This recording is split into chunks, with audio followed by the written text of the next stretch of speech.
झापादेखि महेन्द्रनगरसम्म जानुहोस्, बस, टेम्पो र माइक्रो बसमा बालेन्द्र शाहका पोस्टरहरू भेट्नुहुन्छ।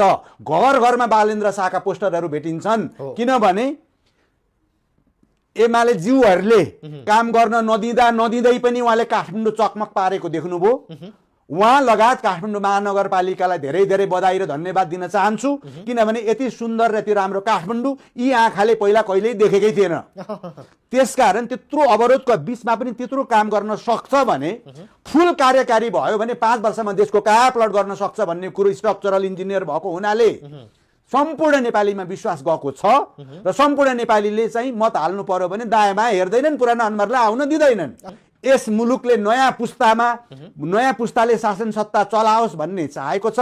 पुराना दल विशेषका पुराना नेताहरू जो पटक पटक प्रधानमन्त्री भए र यो मुलुकलाई लुटी मात्रै रहे। घरमा 13 अरब रुपियाँ भेटिएको छ देउबा दम्पतिको घरमा। कम्बोडियामा पैसा थुपारिएको छ एमालेका अध्यक्षज्यूको।